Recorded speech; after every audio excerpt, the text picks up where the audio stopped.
Alright, we're back and now we are going to be talking about power chords. Power chords are by far the most widely used chord in rock music, and it's what's going to give you that really cool sound that you hear with a lot of the songs you like to listen to.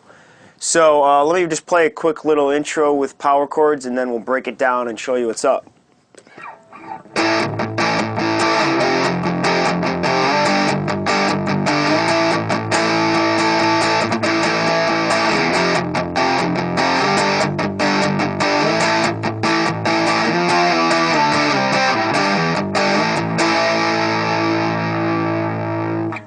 Alright, cool.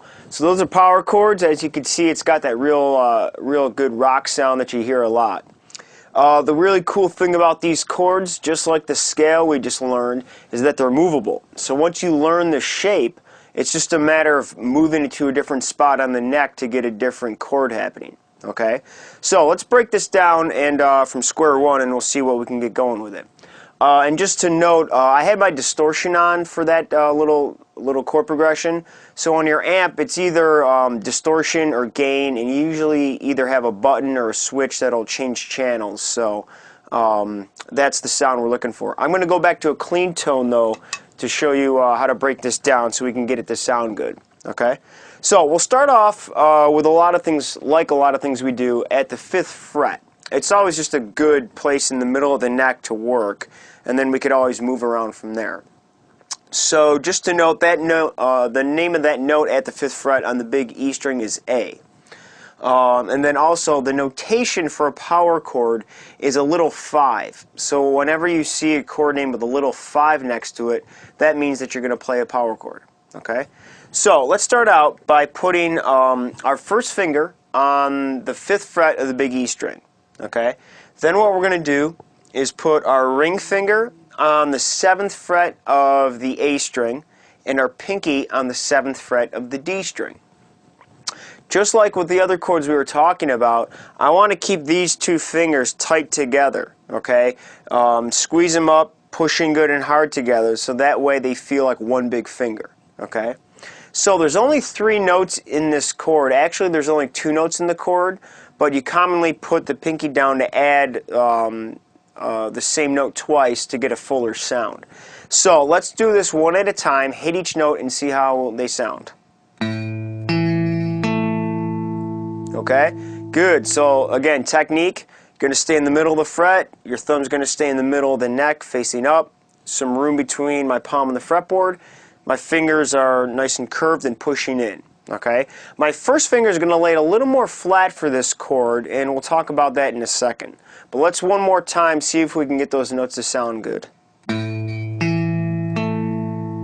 Alright, good. So again, one at a time before I play it all at once. Okay, so those are the basic chords, or the basic notes. Now, something we need to be careful of here, the last 3 strings, okay, we don't want those to ring out. Now, again, you can just be careful with your right hand or your strumming hand the way you play it, but that's going to be problematic after you get used to this, because you're going to want to have fun rocking out and playing hard and heavy. So to do that, what you're going to want to do is mute those last 3 strings. The way we do that is with our first finger. Okay, if you look at my first finger, I'm going to lay it a lot more flat than usual. That's going to have this part of my finger touch the bottom 3 strings and mute them. So here's how it sounds if I do one string at a time. Okay, good. So you can see how those are not ringing out, and my top 3 are. So now I could go ahead and strum them all.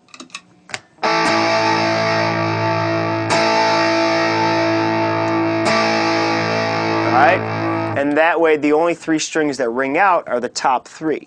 Okay, so that'll take some practicing, but again, you only want the top 3 to ring out, the bottom 3 should mute, and I'm going to do that by laying the first finger more flat. Okay, so that's the basic shape of the power chord. Alright, now, like we said, it's movable, so we're going to do a little chord progression here, and we're going to start at the 5th fret, but we're going to go the 5th fret, the 1st fret, the 3rd fret, and then back to the 5th fret. Those notes are A, F, and G. Okay, so we're going to go A5, F5, G5. Okay, here's how it sounds when we're done with it.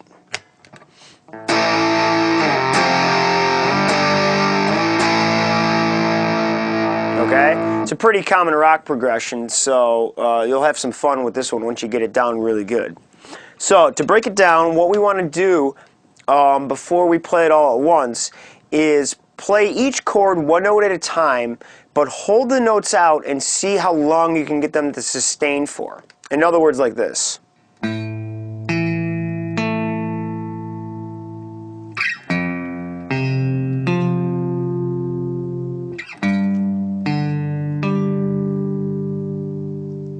Okay, what that does is it helps your hand get to know the shape really well.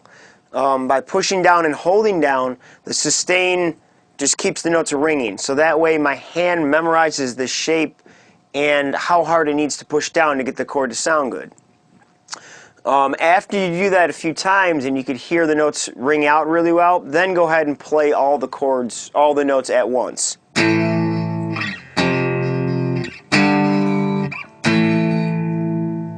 Alright, good. So again, even if you don't want to do the chord progression, if you take the first chord and do one note at a time,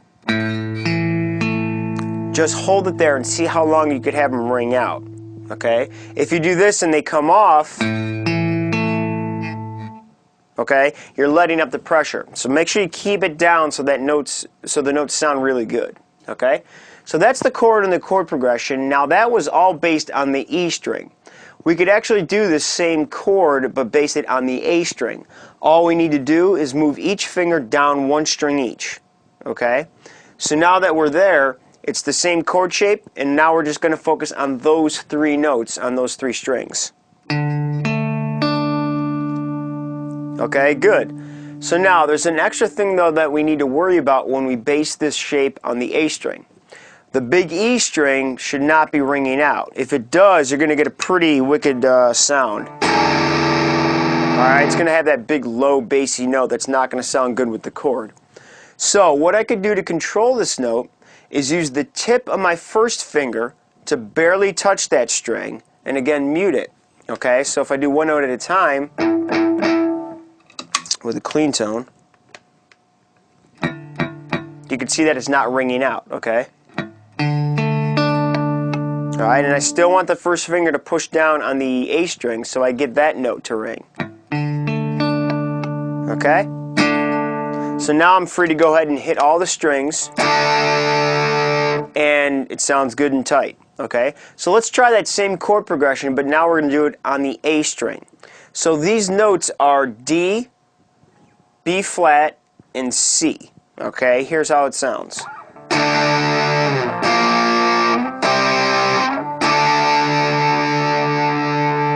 Alright, cool. So same movement. As you can see, it's a movable shape, and my chord is going to stay the same, it just moves. Okay? So something to think about when you do move these chords. If you look at my hand, the whole shape of my hand stays tightened together, and the whole arm moves. Okay? So the more you could keep your fingers in the same position, the better. At first, if you kind of come up, let your fingers wander, and then figure it out again, you're going to have more of a time in between until it sounds good. So when you move, try and lock your hand in the same shape, and that way you have your chord ready to go wherever you are. Okay? So these chords are mostly done on the E and the A strings, so experiment playing them all over the place. Okay? And I'll give you some more chord progressions as we go, but start there and see how you can get it to sound. Okay? So those power chords. And we'll be back soon to talk about some cool techniques you could do to make them more fun to play.